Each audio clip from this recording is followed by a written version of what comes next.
What's up? It's Paul. So, I just want to make this quick video. I had a really interesting conversation with my barber yesterday. So, I got my hair cut. I get my hair cut every 2 weeks. I got a pretty sweet fade. I was quite happy with it. But I get it cut every two weeks, and if I don't like it, just kind of like buzzes out and goes all fuzzy and like weird, and I just don't like it. I like a fresh haircut, you know what I'm saying, boys? Basically, you know, having a chat, and I go to the same barber every 2 weeks, and I get one of two people to cut my hair, and they're both legends. That said though, everyone that works at the barbershop, they are legends. And I was having a great conversation with the owner, whose name is Alex, and I've been going to this barbershop for, say, I reckon the last 2 years. It's like local, it's like 2-minute walk from my office. It's also a 2-minute walk from my apartment. And there's, I reckon, 4 or 5, you know, different places that I could get my hair cut within the same amount of walking distance from both my apartment as well as my office, right? So, and I've got my hair cut at a few of the places, yet I keep going back to, and I have been going back to the same barbershop for the past 2 years, right? So why am I doing that? Like, why am I, when I've got all this choice and all these options with all these different offerings of services, you know, I can get my hair cut, but I could also go and get my hair cut and have a whiskey at the same time at one of their competitors. Or I could go and get my hair cut and pay a bit more for it, but have like more of a lavish experience as I do. But why do I keep going back to my barber, right? Why do I keep going back to the same barbershop every single 2 weeks whenever I'm in Perth? And, you know why I do it. As a customer, I go back because, like, I get a sweet cut, like every single time I go to the hairdresser or to the barber, I get a sweet cut, and I know it's gonna be exactly what I want, and I know I'm gonna enjoy the experience. And sometimes they get super busy, right? Which is awesome, because it's only like a credit to their success and their level of customer services and their level of ability to deliver. However, I'm happy to wait because I know that by waiting, I'm gonna get a sweet cut, I'm gonna get a sweet fade, and I'm gonna leave, even if I'm waiting there, you know, for like half an hour and it takes me 45 minutes to get my hair cut, like, you know, or an hour. Let's say that, you know, I spend an hour and a half getting my hair cut every 2 weeks. And for someone like me, like, my time's like super valuable, so that's like a big chunk out of my day. You know, I make up for it on my emails, on my laptop sometimes while I'm waiting, and that's all cool, but I'm happy to do that. But why am I happy to do that? And as the customer, I know I'm happy to do it because I know that every single time I'm gonna get exactly what I want. I know I'm gonna enjoy the experience. I know that I'm gonna pay a fair price, and I know it's gonna be great. But I was curious, and I was talking to my barber as he was cutting my hair, and I asked him, I was like, what do you think's been, because they've been in business since 2001, right? And I was curious, and I asked him, because, you know, if you know me personally, or, you know, if you just know me at all, like, it's literally like what I'm doing right now is pretty much all that comes out of my mouth. It's just like marketing, customer experience, advertising, blah, blah, blah. Like, literally it's all just, I just can't stop it. Like, just word vomit diarrhea out of my mouth perpetually. So naturally, I asked him, and I was like, okay, so what do you think have been, you know, the key drivers or the key variables to your success that have allowed you to stay in business since 2001. That's 16 years. So I asked him, like, what do you think's like facilitated and allowed you to be in business for such a long time? And he came back to me and he said, Paul, I think in business there are 4 things, right? 4 things that you really need to nail in order to be successful, in order to have a business that has longevity. And I wrote them down. I'm gonna go run through them. So the first thing he said was service, right? So service and product. So you wanna make sure that the service or the product, depending on what kind of business you are, is top notch, right? So just like I said earlier, that I know every time I go in that I'm gonna get a sweet fade and it's gonna be exactly what I want. He knows as well, and his staff also know, that they need to provide a fantastic service and a fantastic product offering every single time that they have any customer or client come in to get their haircut, right?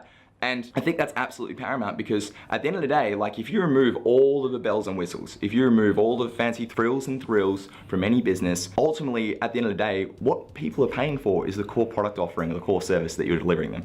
So that's number 1. Number 2, this one's cool. So how you make the customer feel, right? So the customer experience and how you actually make your customers or your clients feel from the second they walk in to the second they leave.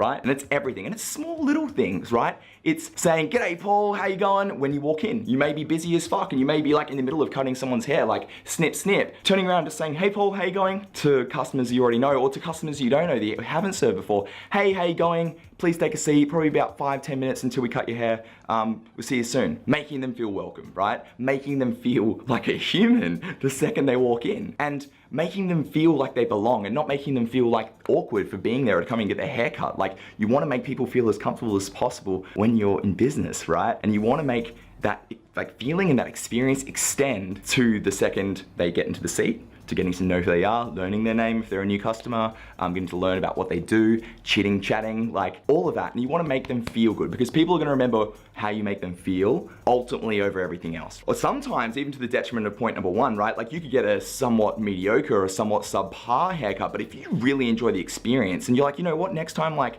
I'm just gonna ask them to do 2 little things differently, like, you'll go back and you'll give them another shot. But if you went in, and even if you got a really decent haircut and they make you feel like shit, or they made you feel like you didn't have a really good time there, chances are you're probably not gonna go back there because you didn't enjoy the experience. You didn't enjoy going there. So that's the second point. It's how you make your customers feel and the experience you provide them with whilst they're on your premises, or whilst they're on your website, or whilst they're on your e-commerce store, or whilst they're experiencing your brand through your social media. How you make your customers feel is so important. Alrighty, so number 3, and this one was really cool. And the third one is, okay, so number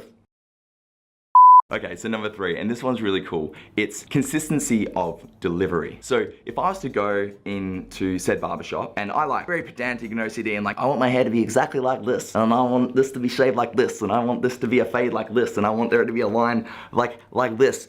Right, I'm very particular, and what you want essentially, or what I want as a customer, is to know that wherever I'm going to get my hair cut, that it's going to be consistent every single time, right? And that's kind of why I get a bit of anxiety, like when I go and get my hair cut by someone new, or when I go and get my hair cut in a foreign country, is I'm not sure if I'm going to get what I want, right?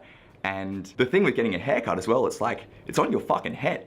Everyone's gonna see it. And I guarantee you that no one's gonna care about your haircut more than what you will. But at the end of the day, if you don't feel good about how you look because your hair looks like shit, then you're probably not gonna be feeling too good on the inside, and it's probably gonna affect you if you let it get to you. So consistency of delivery and consistency of service when it comes to business and when it comes to making your customers feel good is essentially that. It is knowing, or your customers knowing, you know, subconsciously almost, that they can just come to you and they're gonna get exactly what they want every single time. No brainer, and they're gonna be happy, and they're gonna walk out that door. Before they even walk in the door to get their haircut, they know they're gonna leave your premises, they're gonna leave your store, they're gonna be happy because they know that you're consistent at delivering a high quality product and a high quality service, and it's not hit and miss. It's not fucking fantastic fade one day and just dismal mess the next day. You know what I mean? So consistency of delivery, consistency of service is absolutely crucial.